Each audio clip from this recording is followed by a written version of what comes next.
Have you ever noticed that feeling right after a meal? That moment when you push your plate away, and a familiar wave of tiredness washes over you? Maybe it's a little bit of bloating, or perhaps you just feel like you need to sit down and put your feet up for a while. It's a common feeling, especially as we get a little older. We often just accept it as part of life, you know? We think, well, that's just how it is after eating. But what if I told you that what you do in that half hour after your meal, just 30 minutes, could actually play a huge role in how you feel for the rest of the day, and more importantly, in your long-term health and vitality? It's true. That small window of time after you eat is a critical period for your body. It's when your digestive system is working hard, your blood sugar is responding to the food, and your body is starting to absorb all those nutrients you just gave it. For those of us over 60, our bodies don't quite work the same way they did when we were in our 30s or 40s. And that's perfectly normal. Our metabolism has naturally slowed down a bit. Our digestion might be a little more, shall we say, particular. And our bodies can be more sensitive to things like blood sugar spikes. This means that the choices we make in that post-meal window are even more important. They can either set us up for steady energy, good digestion, and long-term health, or they can contribute to feeling sluggish, digestive discomfort, and even more serious health issues down the road. Today, I want to talk about one simple, gentle practice you can adopt in the 30 minutes after eating that has been shown to have profound benefits for seniors. It's not a fad diet, it's not an expensive supplement, and it doesn't require any special equipment. It's something simple that our grandparents and great-grandparents probably did without even thinking about it. Let's start with a little story. I have a dear friend, let's call her Margaret. Margaret is 72, sharp as a tack, and full of life. But a few years ago, she started complaining about feeling heavy and uncomfortable after dinner. She said her stomach would feel bloated, and her blood sugar numbers, which she checks for her diabetes, would sometimes be higher than she liked the next morning. She was also struggling with her weight, even though she felt like she wasn't eating any more than she used to. She tried eating smaller portions, which helped a little, but the real breakthrough came when she changed what she did after the meal. You see, Margaret had gotten into the habit of eating dinner and then immediately settling into her favorite armchair to watch television for the rest of the evening. It was her relaxing time, and she deserved it after a long day. But that simple habit was working against her. The first thing we need to understand is what happens to our body right after we eat. When you finish a meal, your body directs a significant amount of blood flow to your digestive system. This is to help break down the food and absorb the nutrients. It's a big job. At the same time, the food is being broken down into glucose, which enters your bloodstream. Your pancreas releases insulin, a hormone, to help move that glucose from your blood into your cells, where it's used for energy. Now, if you sit down or lie down immediately after eating, a couple of things happen. First, gravity isn't helping you. Digestion is a mechanical process as well as a chemical one, and staying upright helps everything move through your system as it should. Lying down can sometimes allow stomach acid to travel back up into your esophagus, causing that uncomfortable heartburn or acid reflux many of us know all too well. Second, and this is the really important part for our overall health, your muscles aren't being used. Your muscles are your biggest allies when it comes to managing that blood sugar. When your muscles are gently active, they can actually take up some of that glucose from your bloodstream without needing as much insulin. Think of it like this: a gentle walk or some light movement after a meal acts like a key, helping to unlock your muscle cells and let the sugar in. If you're just sitting still, that key isn't being turned, and your body has to rely solely on insulin to do all the work. This can lead to higher blood sugar spikes, and over time, it puts a lot of strain on your system. For Margaret, the simple change was this: instead of heading straight for her armchair after dinner, she started doing something she called her after-dinner potter. She didn't go for a brisk power walk. She simply moved. She would potter around her kitchen, washing the dishes by hand instead of loading them all into the dishwasher right away. She'd wipe down the counters, put away the salt and pepper shakers, and maybe sweep a little spot on the floor. Then, she might potter into the living room, straighten a few cushions, water her plant on the windowsill, or just slowly walk from one end of the room to the other a few times while listening to the news on the radio. The whole thing might last just 10 or 15 minutes. It seemed so small, almost too simple to make a difference. But the results were remarkable. Within a few weeks, she noticed the heavy, bloated feeling after dinner was gone. She felt lighter. And when she checked her blood sugar the next morning, her numbers were consistently better than they had been in months. She also started to lose a little bit of weight, just from that small bit of extra movement. This gentle movement is the first, and perhaps most important, thing you can do in that 30-minute window after eating. It's not about running a marathon. It's about keeping the body in a gentle, upright, and slightly active state. It's about telling your body, we're not shutting down for the night just yet, we're going to process this fuel and put it to good use. So, the first habit is simply to avoid sitting or lying down. Get into the practice of standing and moving gently. This could be your own version of Margaret's Potter. Do the dishes, take the garbage out, walk slowly around the house, or if the weather is nice, a very gentle, slow stroll around the garden or down the driveway. The key is to keep it light and easy. This simple act helps your digestion, supports healthy blood sugar levels, and even encourages better circulation. Now, you might be thinking, but what if I'm not a potter? What if I have mobility issues or use a walker? That's perfectly okay. The principle is still the same: avoid complete stillness in a seated or reclining position. If you can't stand and walk, try sitting in a sturdy chair and doing some gentle leg lifts. Lift one foot slightly off the floor and hold it for a few seconds, then the other. Or, try some seated marches, lifting your knees one at a time. You can also do some gentle arm circles or just sway gently from side to side. The goal is to keep your large muscle groups engaged in some very light activity.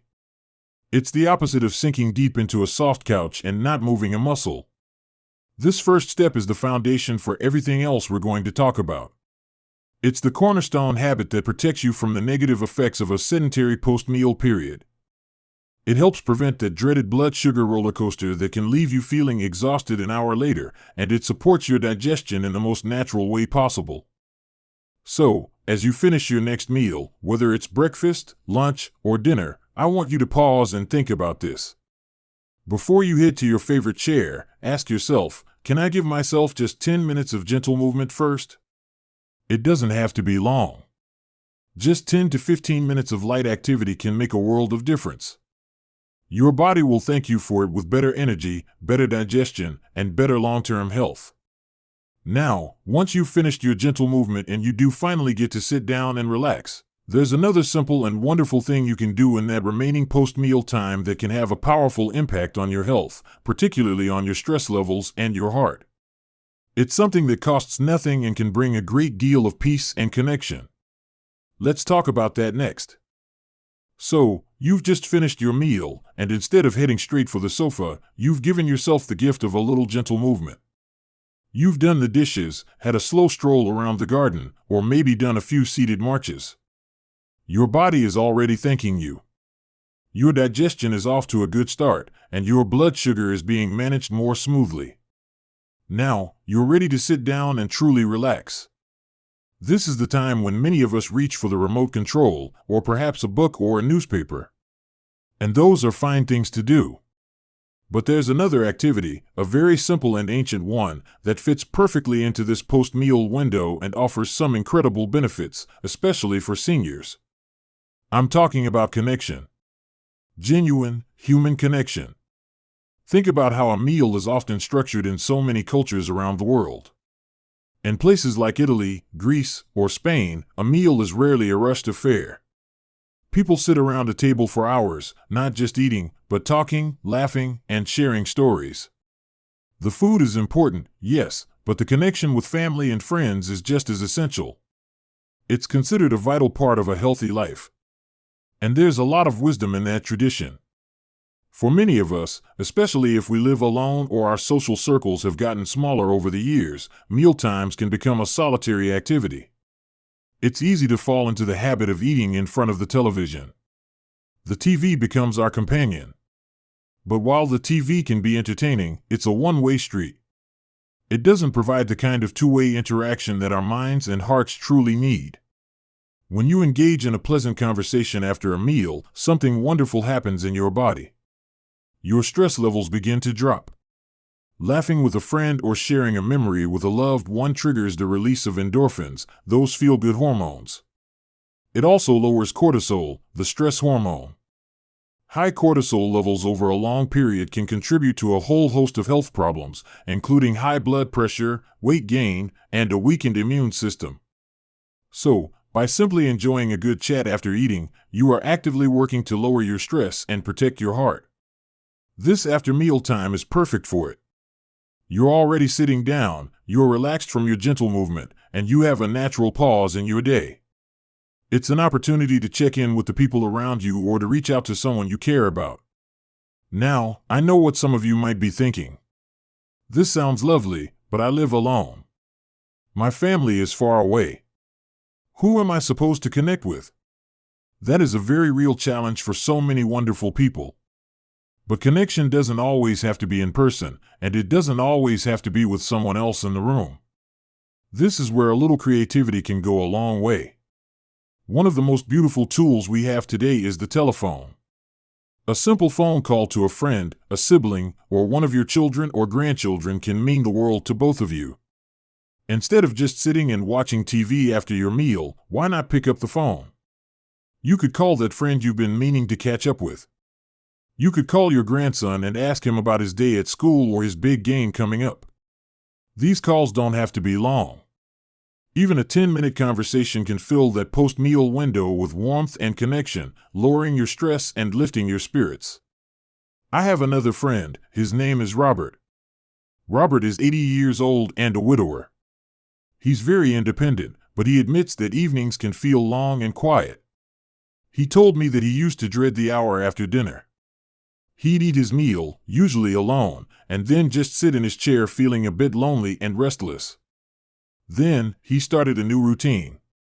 Now, after he finishes his dinner and does his little bit of tidying up, he sits down in his favorite chair, and at a set time, he calls his daughter. They have a standing phone date every evening. They talk for about 15 or 20 minutes. They talk about their days, what's in the news, plans for the weekend. Robert says it has completely changed that hour for him. He no longer feels that sense of loneliness. Instead, he looks forward to it. He feels connected to his daughter's life, and he goes to bed feeling happier and more content. That connection is medicine for his heart and his soul.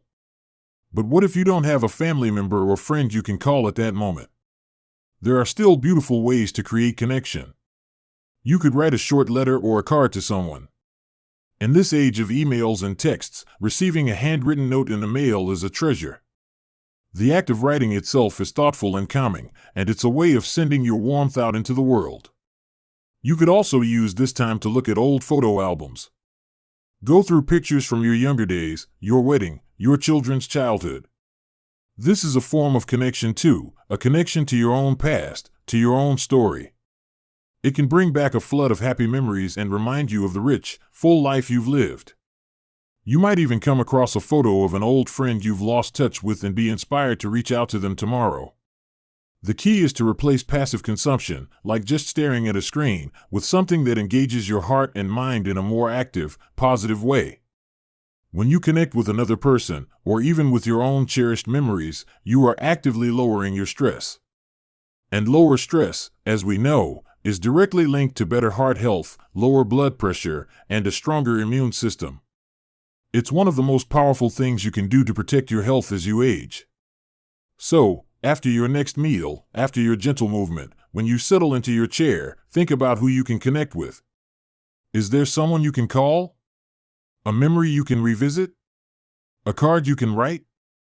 This simple act of connection is a gift you give to yourself, creating a sense of calm and belonging that will stay with you long after the conversation is over.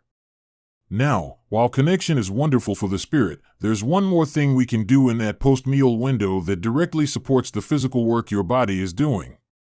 It's something that can prevent a very common and uncomfortable problem that many seniors face. We've talked about movement for blood sugar and connection for the heart. Next, let's talk about a simple practice that supports the very foundation of good health, your digestion. We've covered two wonderful, gentle habits for that crucial half hour after eating. First, we talked about the importance of light movement, your own version of an after-dinner potter, to help manage blood sugar and aid digestion. Then, we explored the power of connection, how a simple phone call or sharing a memory can lower stress and protect your heart. These are practices that nurture both the body and the spirit. Now, let's turn our attention to something a little more internal, something that can make a big difference in your day-to-day comfort, especially as we get older. I'm talking about your digestion itself, and a very simple, almost forgotten ritual that can support it beautifully in that post-meal window. Think for a moment about the feeling of being truly comfortable after a meal. Not stuffed, not bloated, not dealing with that burning sensation in your chest, but simply comfortable. At peace. It's a wonderful feeling, isn't it? But for many of us over 60, that feeling can be elusive. We might deal with bloating, gas, indigestion, or that uncomfortable acid reflux that can ruin a relaxing evening. A lot of this comes down to the fact that our digestive system, like the rest of our body, changes with age. The muscles in our digestive tract can weaken just a little, moving food through more slowly. The valve that separates your stomach from your esophagus, the one that keeps stomach acid where it belongs, can get a little looser, making it easier for acid to splash back up. This is why heartburn can become more common. Now, we already know that staying upright after a meal, which we talked about with our gentle movement, is the first line of defense against reflux. Gravity is your friend. But there's another practice, deeply rooted in many traditional cultures, that can take this support a step further.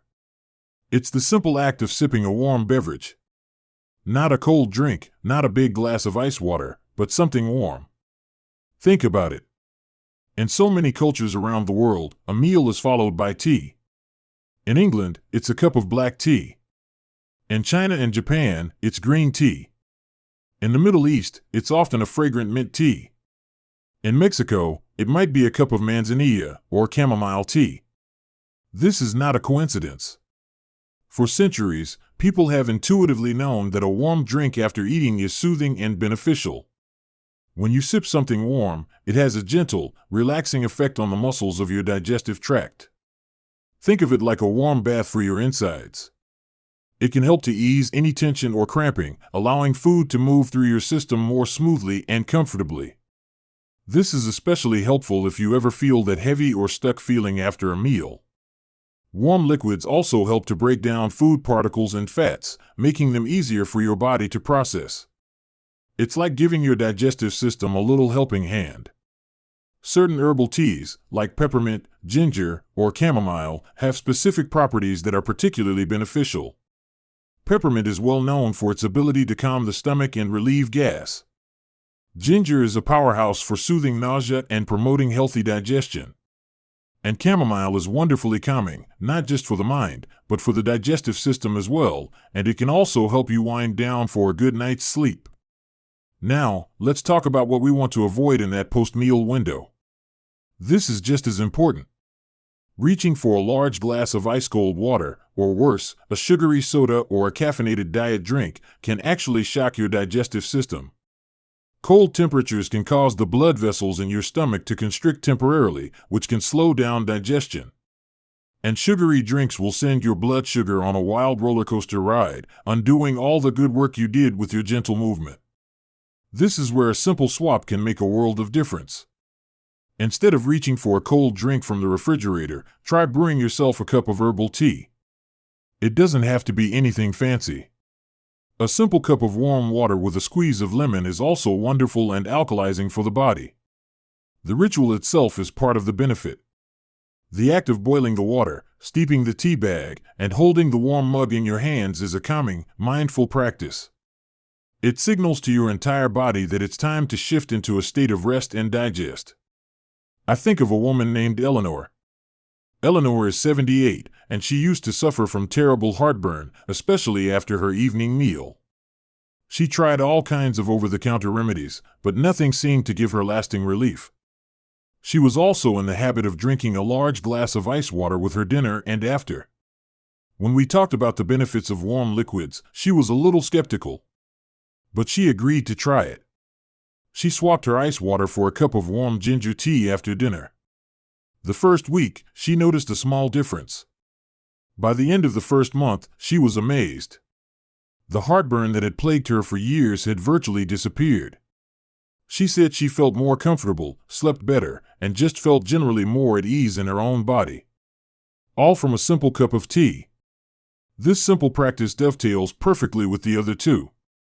You've done your gentle movement, maybe you've had your phone call with a loved one, and now you're sitting comfortably with a warm mug in your hands. You're not just drinking something, you're participating in a ritual of self-care. You are giving your body the warmth and support it needs to finish its work efficiently and comfortably. So, as we bring this all together, let's paint a picture of what that ideal post-meal half-hour could look like. You finish your meal. You push your plate back, but you don't head for the couch. Instead, you stand up. You spend the next 10 or 15 minutes in gentle motion. You clear the table, you wash a few dishes, you walk slowly from the kitchen to the living room and back a few times. You're keeping your body gently engaged. Then, you settle into your favorite chair. But before you turn on the TV, you pick up the phone. You call your sister, your friend, your child. You have a warm, connecting conversation for 10 or 15 minutes. You laugh, you share, you listen. You feel that wonderful sense of connection that chases away loneliness and lowers your stress. And finally, after you hang up, you go to the kitchen and brew yourself a warm cup of chamomile or peppermint tea. You take it back to your chair, wrap your hands around the warm mug, and take slow, gentle sips. You feel the warmth spread through you, soothing your digestion and calming your mind. You are relaxed, comfortable, and at peace. 3 simple things: movement, connection, and a warm drink. None of them are difficult. None of them cost much money or require special skills. But together, they form a powerful trifecta of health for your body and your spirit. They protect your heart, balance your blood sugar, soothe your digestion, and nourish your soul. Remember, it's not about making huge, overwhelming changes. It's about these small, consistent acts of kindness towards yourself. It's about working with your body, not against it, as you age. It's about realizing that you have more control over your health and how you feel than you might think. I hope this has given you some simple, practical ideas to try. I'd love to hear from you. What do you like to do after a meal? Do you have any rituals of your own? Maybe you already have a cup of tea, or you always call your daughter. Share your experiences in the comments below. Let's build a community of support and shared wisdom. If you found this helpful, please give this video a thumbs up and consider subscribing to the channel. We're always sharing more simple, practical advice to help you live your healthiest, happiest life at any age. Tap the bell icon so you never miss a video. Thank you so much for spending this time with me. Here's to your health, here's to your happiness, and here's to living your best life, one gentle half hour at a time. Take care, and I'll see you in the next video.